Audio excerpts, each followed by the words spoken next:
ಎಲ್ಲ ಹೋರಾಟಗಳಲ್ಲಿ ನಾವು ಬಿದ್ದು ಹೋಗದಂತೆ ಜಯಶಾಲಿಗಳಾಗಿ ನಾವು ಮುಂದಕ್ಕೆ ಹೋಗಲಿಕ್ಕೆ ಕಾರಣಗಳೇನು? ಅಲ್ಲಿ 3 ವಿಷಯಗಳನ್ನು ನಾವು ನೋಡಿಕೊಳ್ಳೋಣ. ಮೊದಲನೇದಾಗಿ ಕರ್ತನ ಪ್ರಿಯ ದೇವಚನವೇ 31ನೇ ವಚನ. 31ನೇ ವಚನದಲ್ಲಿ ನಮ್ಮ ಜಯಕ್ಕೆ ಕಾರಣ ಏನಪ್ಪ? ಸಜೀವರು. ಹಾಗಾದರೆ ಈ ವಿಷಯದಲ್ಲಿ ನಾವು ಏನು ಹೇಳೋಣ? ದೇವರು ನಮ್ಮ ಕಡೆ ಇದ್ದರೆ ನಮ್ಮನ್ನು ಎದುರಿಸುವರು ಯಾರು? ಮೊದಲನೇದಾಗಿ ನಮ್ಮ ಜಯಕ್ಕೆ ಕಾರಣ ದೇವರು ನಮ್ಮ ಸಂಗಡ ಇದ್ದಾರೆ. ಕೈಗತ್ತಂತೆ ಕರ್ತನಿಗೆ ಸ್ತೋತ್ರ ಮಾಡಿ. ದೇವಚಂದ್ರ ಯಾಕೆ ಜಯವಂತಾರೆ? ಎಲ್ಲ ವಿಷಯದಲ್ಲಿ ಯಾಕೆ ಜಯವಂತಾರೆ? ಅವರು ಪೂರ್ಣ ಜಯಶಾಲಿಗಳು ಯಾಕೆ ಆಗ್ತಾರೆ ಅಂದರೆ, ಮೊಟ್ಟ ಮೊದಲನೇದಾಗಿ ಏನಾಗಿದೆ? ದೇವರು ನಮ್ಮ ಸಂಗಡ ಇದ್ದಾನೆ. God is with us. ದೇವರು ನಮ್ಮ ಸಂಗಡ ಇದ್ದಾನೆ. ಅದಕ್ಕೆ ನಾವು ನಂಬಿರುವಂತ ಕರ್ತನಾದ ಯೇಸುವಿಗೆ ಒಂದು ಹೆಸರಿದೆ, ಏನಂದ್ರೆ ಇಮ್ಮಾನುವೇಲ್ ಎಂಬುದಾಗಿ. ಇಮ್ಮಾನುವೇಲ್ ಅಂದ್ರೆ ಅರ್ಥ ಏನು?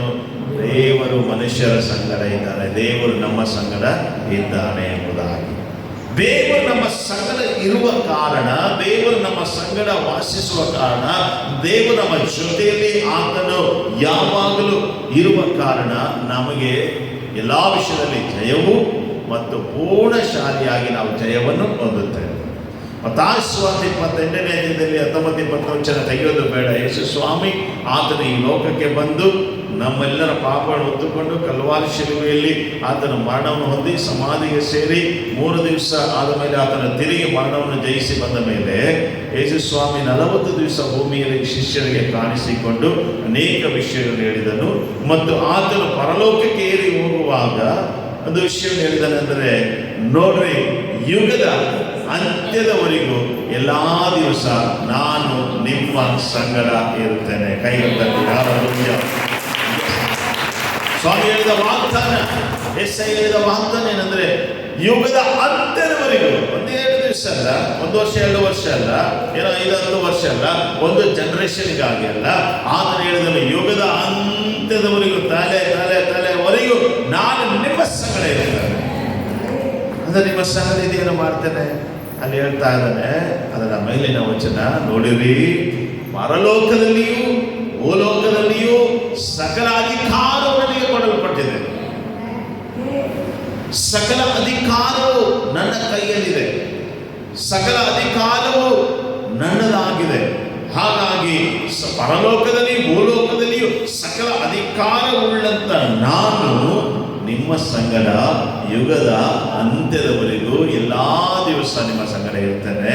ನಿಮಗೆ ವಿರುದ್ಧವಾಗಿ ಬರುವಂತ, ನಿಮಗೆ ಈಗೋ ನಿಮ್ಮನ್ನು ಬಾಧೆಪಡಿಸುವಂತ, ನಿಮ್ಮನ್ನು ಉಪದ್ರವಪಡಿಸುವಂತ, ನಿಮ್ಮನ್ನು ಭಯಪಡಿಸುವಂತ ಯಾವುದೇ ಕಾರ್ಯಗಳಿರಲಿ, ಅವೆಲ್ಲವುಗಳ ಮಧ್ಯದಲ್ಲಿ ನಾನಿದ್ದು ನಿಮಗೆ ಜಯ ಕೊಡುತ್ತೇನೆ, ನಾನಿದ್ದು ನಿಮ್ಮನ್ನು ನಡೆಸ್ತೇನೆ, ನಾನಿದ್ದು ನಿಮಗೆ ಪರಿಪೂರ್ಣವಾದಂತ ಜಯಶಾಲಿಗಳನ್ನಾಗಿ ಮಾಡ್ತೇನೆ ಎಂಬುದಾಗಿ. ಇಲ್ಲಿ ಕೆಳಗಡೆ ಕರ್ತನಲ್ಲಿ ಪ್ರಿಯ ದೇವಚನವೇ ನಾವು ನೋಡುವಾಗ ನಮ್ಮನ್ನು ವಿರೋಧ ಮಾಡಲಿಕ್ಕೆ ಏನೇನೆಲ್ಲ ಇದಾವೆ ಅಂದರೆ, ಈಗೋ ಮರಣ, ಜೀವ, ದೇವದೂತರು, ದುರಾತ್ಮಗಳು, ಈಗಿನ ಸಂಗತಿ, ಮುಂದಿನ ಸಂಗತಿ, ಮಹತ್ವಗಳು, ಮೇಲಿನ ಲೋಕ, ಕೆಳಗಿನ ಲೋಕ, ಬೇರೆ ಸೃಷ್ಟಿ, ಹೀಗೆ ಅನೇಕ ವಿಷಯಗಳು. ಇನ್ನು ಅದಕ್ಕೆ ಮೇಲೆ ನೋಡುವಾಗ 35ನೇ ವಚನದಲ್ಲಿ ಕಷ್ಟ, ಸಂಕಟ, ಹಿಂಸೆ, ಅನ್ನ ಇಲ್ಲದಿರುವುದು, ವಸ್ತ್ರ ಇಲ್ಲದಿರುವುದು, ಗಂಡಾಂತರ, ಖಡ್ಗ, ಕೊಲೆಗೆ ಗುರಿಯಾಗುವಂತ ಪರಿಸ್ಥಿತಿ, ಇಷ್ಟು ಕಾರ್ಯಗಳು ಎದುರಾಗಿ ಬಂದರೂ ಸಹ ನಾವು ಬಿದ್ದು ಹೋಗದೆ ಜಯಶಾಲಿಗಳಾಗಿರಲಿಕ್ಕೆ ಸಾಧ್ಯವಾಗ್ತದೆ.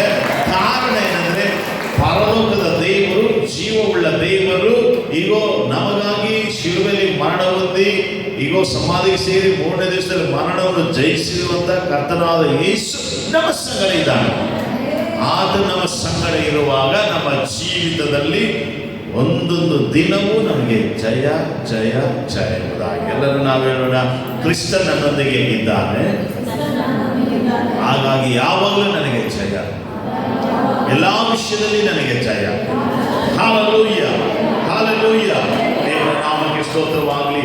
ದೇವರು ನಮ್ಮ ಸಂಗಡ ಇರುವ ಕಾರಣ ನಮಗೆ ಯಾವಾಗಲೂ ಜಯವು, ಪರಿಪೂರ್ಣವಾದ ಜಯವು, ಎಲ್ಲ ವಿಷಯಗಳಲ್ಲಿ ಜಯವು. ಅದಕ್ಕೆ ಒಂದು ದೇವರ ವಾಕ್ಯ ನಾವು ನೋಡಿಕೊಳ್ಳೋಣ. ಅರಣ್ಯಕಾಂಡದಲ್ಲಿ ಅದರ ಒಂದು 23ನೇ ಅಧ್ಯಾಯ 21ನೇ ವಚನ ಓದಿರಿ. ದೇವರು ನಮ್ಮ ಸಂಗಡ ಇರುವಾಗ ಹೇಗೆ ನಮಗೆ ಜಯ ಸಿಗ್ತದೆ ಎಂಬುದಾಗಿ 23ನೇ ಅಧ್ಯಾಯ 21ನೇ ವಚನ. Aranya Kanda numbers chapter 53 verse 21.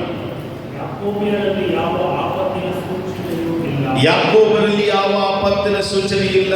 ಇಸ್ರಾಯೇಲ್ಯರಿಗೆ ವಿಪತ್ತು ಸಂಭವಿಸುವ ಹಾಗೆ ತೋರುವುದು. ವಿಪತ್ತು ಸಂಭವಿಸುವ ಹಾಗೆ ತೋರುವುದಿಲ್ಲ. ಅವರಿಗೆ ದೇವರಾಗಿರುವ ಯೆಹೋವನು ಅವರ ಸಂಗಡಲೇ ಇದ್ದಾನೆ.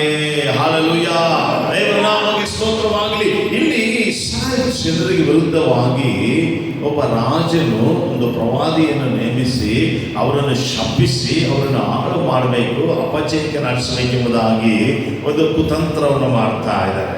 ಆ ಸಮಯದಲ್ಲಿ ಈ ಒಂದು ಪ್ರವಾದಿ ಏನು ಮಾಡ್ತಾ ಇದ್ದಾನೆ, ಬೆಟ್ಟದ ಮೇಲೆ ನಿಂತುಕೊಂಡು ಆ ಅರಸನ ಮಾತನ್ನು ಕೇಳಿ ಶಪಿಸ್ಲಿಕ್ಕೆ ಹೋಗ್ತಾ ಇದ್ದಾನೆ. ಆವಾಗ ದೇವರು ಅವನ ಬಾಯಿಯನ್ನು ಮುಚ್ಚಿದನು. ದೇವರು ಅವನ ಬಾಯಿಯನ್ನು ಮುಚ್ಚಿದನು ಮೊದಲನೇದಾಗಿ. ಎರಡನೇದಾಗಿ ಅದನ್ನು ಮೀರಿ ಈ ಬಿಳಾಮನೆಂಬ ಪ್ರವಾದಿ ಏನು ಮಾಡ್ತಾ ಇದ್ದಾನೆ, ಕತ್ತೆಯನ್ನು ಹತ್ತಿ ಆ ಇಸ್ರಾಯೇಲನ್ನು ಶಪಿಸಲಿಕ್ಕೆ ಹೋಗ್ತಾ ಇದ್ದಾನೆ.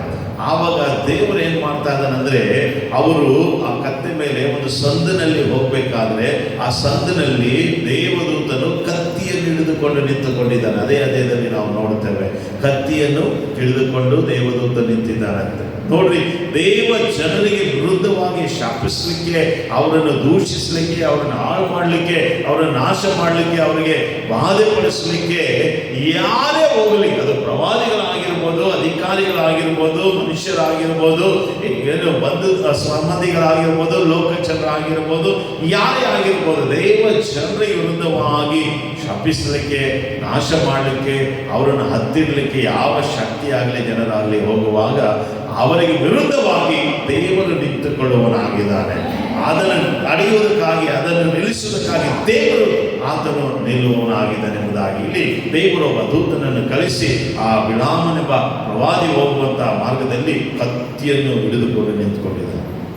ಆ ಸಮಯದಲ್ಲಿ ಈ ವಿಷಯ ಈ ಪ್ರವಾದಿಗೆ ಕಾಣಿಸ್ತಾ ಇಲ್ಲ. ಯಾಕಂದರೆ ಈ ಪ್ರವಾದಿಗೆ ಯಾವಾಗಲೂ ದುಡ್ಡಿನ ಮೇಲೆ, ಆ ರಾಜ ಹೇಳಿದ ಮಾತಿನ ಮೇಲೆ, ಆ ರಾಜನು ಕೊಡುವಂಥ ಬಹುಮಾನಗಳ ಮೇಲೆ, ಆ ರಾಜನು ಕೊಡುವ ಸನ್ಮಾನಗಳ ಮೇಲೆ ಇವನು ಆಶೆ ಪಟ್ಟಿದ್ದಾನೆ.